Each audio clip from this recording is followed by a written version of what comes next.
తెలంగాణలో కాంగ్రెస్ ప్రభుత్వం రోజులు లెక్క పెట్టుకోవాల్సిందేనా? త్వరలో కూలిపోవడం ఖాయమేనా? అది కూడా ఆ పార్టీ నేతల కుమ్మలాటల కారణంగానే. విపక్షాలు చేస్తున్న ఈ కామెంట్స్ రాజకీయంగా ప్రకంపనలు పుట్టిస్తున్నాయి. కానీ ఇందులో నిజమెంత? ప్రచారాలు ఎలా ఉన్నా రేవంత్ సర్కార్ కొండంత అండతో ధీమాగా ఉంది. ఆల్ ఆఫ్ సడన్ గా హస్తానికి దొరికిన బూస్టింగ్ ఏంటి? ఓ 10-15 మంది ఎమ్మెల్యేలను తీసుకొని బీజేపీలకు పోయే మొట్టమొదటి నాయకుడు ఇదే రేవంత్ రెడ్డి అవుతాడు. మీరు యాది పెట్టుకోండి. ముచ్చటగా 3 నెలలే ఉండిపోయేటట్టు కూడా ఉన్నాడు ఆయన. మరి ఎందుకంటే కాంగ్రెస్ వాళ్ళే రకరకాలుగా మాట్లాడుతున్నారు, మేం మాట్లాడే మాటలు కాదు. రేవంత్ బీజేపీలోకి వెళ్తారని ఒకరు, కాంగ్రెస్ ప్రభుత్వం 3 నాళ్ల ముచ్చటే అని మరొకరు. ఇలా రకరకాలుగా వినిపిస్తోన్న కామెంట్లు కొద్ది రోజులుగా తెలంగాణ గట్టుపై రాజకీయ ప్రకంపనలు పుట్టిస్తున్నాయి. నిజంగానే కాంగ్రెస్ సర్కార్ అంత ప్రమాదంలో ఉందా? నేతల మధ్య ఐక్యత రోజురోజుకి చెడుతోందా? అంత సినిమా లేదని సీఎం రేవంత్ తో పాటు మంత్రులు కూడా కొట్టిపాడేస్తున్నారు. ప్రభుత్వం పడిపోతుందన్న నేతలపై విరుచుకుపడుతున్నారు. ఈ క్రమంలో ఎంఐఎం నేత అసదుద్దీన్ ఇచ్చిన భరోసా కాంగ్రెస్ కు కొండంత అండ ఇచ్చింది. जानता हूं रेवंत रेड्डी बड़े जिद्दी आदमी है और उनकी जिद उनको यहां तक लेकर आई और हम भी, हमारी पार्टी के लोग भी सर फिरे हैं, मगर आवाम ने एक फैसला दिया है. आवाम ने एक फैसला दिया है, हम उस फैसले का एहतराम करते हैं. और रेवंत रेड्डी साहब, आप पूरे आराम से 5 साल काम करिए.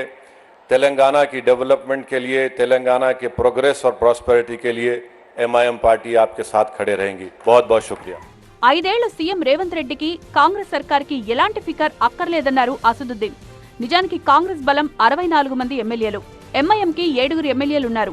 వారిని కలుపుకుంటే కాంగ్రెస్ బలం 71కి చేరుతుంది. మరోవైపు ఈ మధ్య కాలంలో బీఆర్ఎస్ ఎమ్మెల్యేలు సీఎం రేవంత్ ను కలిశారు. పైకి మర్యాదపూర్వక భేటీ, లేదంటే నియోజకవర్గ అభివృద్ధి అని చెప్పిన వాళ్లకి వాళ్లంతా కాంగ్రెస్ గూటికి చేరడం ఖాయమన్న వాదనలు ఉన్నాయి.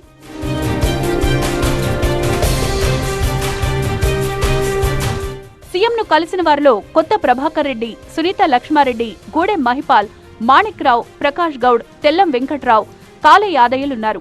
వీళ్లు పార్టీ మారతామని ఎక్కడా ప్రకటించలేదు. కానీ మారతారన్న ప్రచారం మాత్రం బలంగా వినిపిస్తోంది.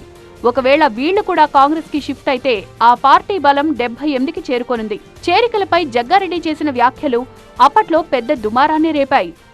ఎట్లా టచ్ చేయాలో మాకు తెలుసు కదా, చెప్తి కదా. కేసీఆర్ పక్కన వండుకుంటే కూడా లేపుకొస్తాం అడిగేసి ఖాళీ. ఆ విద్యలు మాకు తెలుసు. ఇది రాజకీయం చతురంగము, ఆయనకేం తెలుసు? 20 మంది కాంగ్రెస్ కి అట్రాక్షన్ అయ్యి వస్తారా రారో మీరే చూస్తారు. తప్పకుండా వస్తారు. అందులో 20 మంది తప్పకుండా వస్తారు.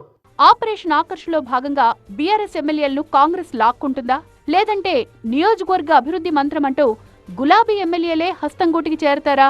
ఈ సంగతులు పక్కన పెడితే కాంగ్రెస్ బలం అంతకు మించి అనే ఫిగర్ కి చేరుకునేలా కనిపిస్తోంది. కాంగ్రెస్ ప్రభుత్వం పడిపోతుందన్న వ్యాఖ్యల నుంచి రేవంత్ ప్రభుత్వం 5 ఏళ్లు నిటారుగా నిలబడ్డం గ్యారంటీ అన్న వాదనలు బలంగా వినిపిస్తున్నాయి.